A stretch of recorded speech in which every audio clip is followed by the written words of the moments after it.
So guys, here you can see that one more video has been came on the solving video of the Lead Code Camp, and this is our question number 393 by the name of UTF-8 validation, and this is our medium 1 question. Okay, and we are solving the weekly contest 3, and it is the in the weekly contest 3, this is our second question.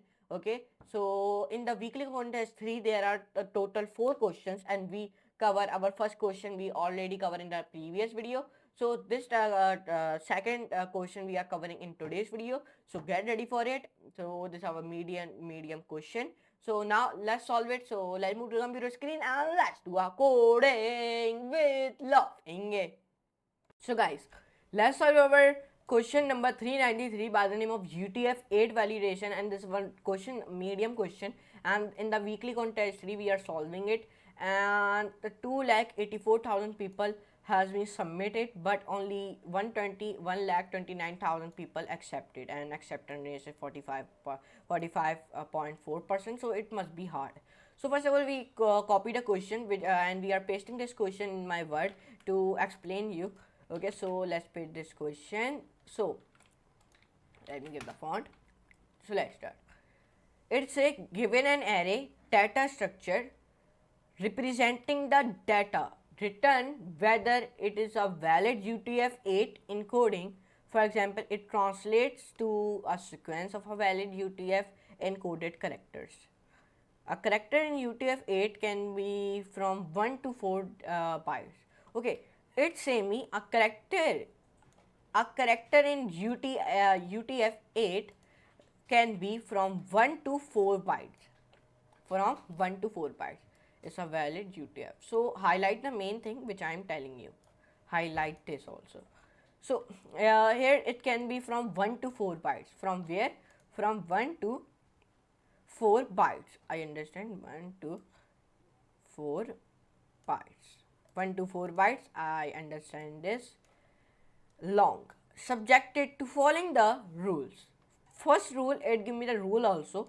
For a 1 byte character, the first bit is a 0, followed by its Unicode code, and number 2 for an n bytes, character, the first n bits are all ones. The n plus 1 bit is 0, followed by n minus 1 bytes with the most significant 2 bits being 10.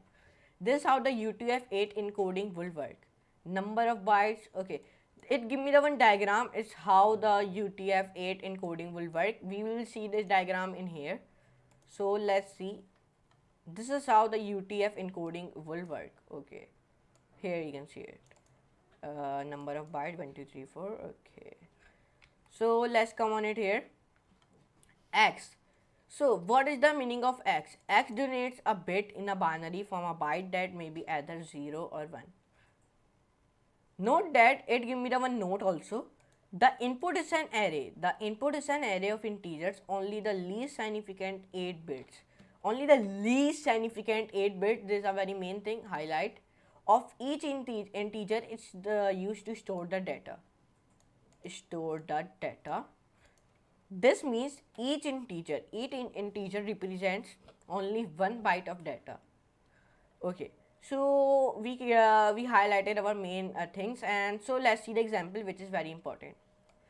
So if I create a one integer by the name of data, in which we write 197, 130 and 1.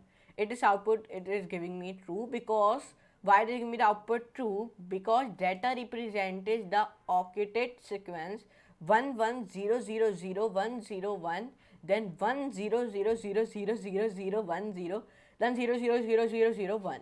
It is a valid UTF-8 encoding for 2 bytes character, followed by a 1 byte character. So that will give me output true. So if you see this, okay,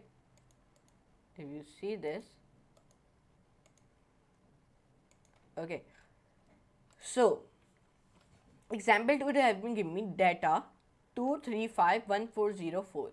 Output will become false. Why? Because data represented the octet sequence. The first 3 bits are all ones, and fourth bit is 0, means it is a 3 bytes character, and the next byte is a continuation byte which starts with 10, and that's correct, but the second continuation byte does not start with 10, so it is invalid. Okay, so this one diagram, so let's highlight this so I understand, and it give me the constraints which we use in this code. Okay, so let's start to write the code. So now I understand the question. In the example 1, in the case 1 my output will become true, and in the case 1 my output will become true, and my case 2 my output will become false. So I understand. So let's solve this. So first of all we define a store count.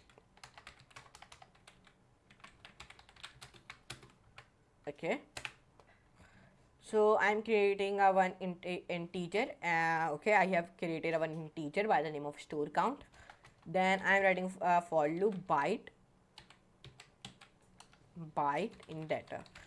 Okay, and because we are for a 1 byte character, the first bit is a 0, because I write store count equals to 0. Why? Because it's say for a 1 byte character the first bit is a 0, so that's why I write in the integer, in the store count I write 0. So I'm writing temp equals to 128, so it is a 0 b 1 0 0 0 0 0. We define here count equals to 0. Count equals to 0. Okay, because it's say 1 byte character, the first bit is a 0, so I am defining count equals to 0. So here I am defining now here I am defining the count. I am leading ones in current byte. Now define a while loop in which we write byte and temp equals to 0. So when I do this, so I am writing here count one more time plus equals to 1. Okay, and then I am writing here temp equals greater than equals to 1. So now here I am writing if statement one more time count, if statement count equals greater than 0. Okay, count equals to 0, not 0, I think right here 4. Okay, now give the space, return false. Okay, so our case 1, and then we define a elif count greater than 1. And why I'm writing this? Because in the second rule is for an n bytes character, the first n bits are all ones. The n plus 1 bit is a 0 followed by n minus 1 bytes, with the most significant 2 bits being 10. So right here, if store count then 0, return false. Okay, I think give the space here, enter. Okay, backspace, store count one more time, define a store count string integer which we have defined in the above of the code equals to count minus 1. Define here elif count equals to 0. Define if store count 0, return false. Perfect. Define here else if store count then 1. Okay, here we write equals to sign. Okay, then define here store count one more time. We are defining store count many times. Okay, send 1 else return false, and the false F's will be in capital. Okay, and then wrote here where, okay, here you will be define, give the little bit space, write here return store count equals to 0m, and I think give the backspace here also. Perfect. Now let's recheck the code. Return false. Okay, 14 bytes. Here we define it. So I think the code has been correct. So let's run it and let's see the output.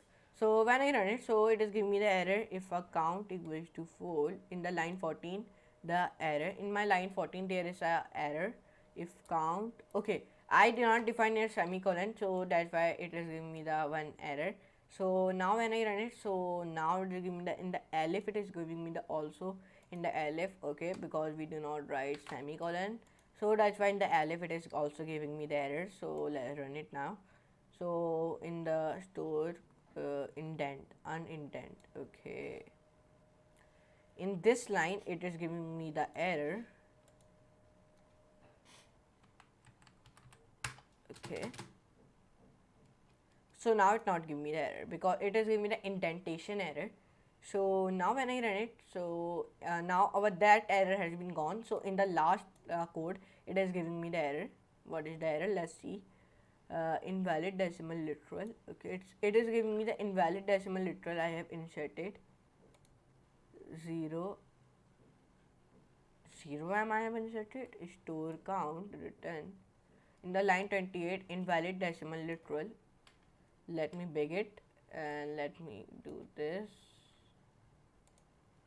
Store count equals to 0m.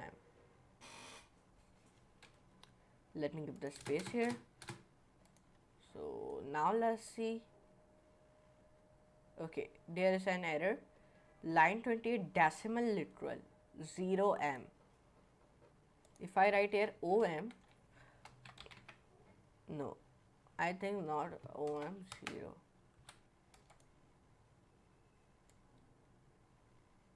Okay, here you can say it has been accepted because you write 0m, not 0 only. By the mistake, I am writing 0m, so that's why it is giving me the error. So it has been accepted. In the case 2, our output has been coming false. In the case 1, my output has been coming true. Very easily, yes. So let's submit this code and let's see the output. So when I submit the code, so here you can see it has been accepted, and in the 7 milliseconds we have solved this question. So I hope you enjoyed this video. If you enjoyed, so please like this video, share your friends, subscribe to my channel, and don't forget to all the notification bell also. So you know about these type of videos on this channel of the code of the LeetCode Camp solving videos. Okay, and then if you want this code which I have written down, only I am copying this, and in the solutions I am pasting this my solution. So will be only copy that solution and then you will paste it. Okay, so okay, approach. Okay, this is my solution. So I'm writing here easy solution in Python. So post this. So I have posted my solution in solutions. Okay, so here you can see it. I have posted my solution. So it will be only easily as I posted my solution. So you will be only easily copy and paste it like that. So you can see it. I posted my solution. So you easily go and see it in the Python 3. Here you can see it. Easy solution in Python. You will be only click it and then copy it and then paste it. Here you can see it. And we solved it in 393 question by the name of UTF-8 validation, and this is a medium one question. So come to my profile, and this is my profile. Go and see my profile and like this video and share the video. Okay, and we solve it, and this is my profile by the name of Rayan Beg. And please see my profile. My profile name is Rayan Beg. Okay, go and see this profile. And now my one view has been came, one people has been see my profile. Okay, here you can see it. So you also go and see this profile by the name of Rayan Beg. My profile name is, so go and see it. So now let me meet you in the next class and next very amazing class. So now for today, goodbye.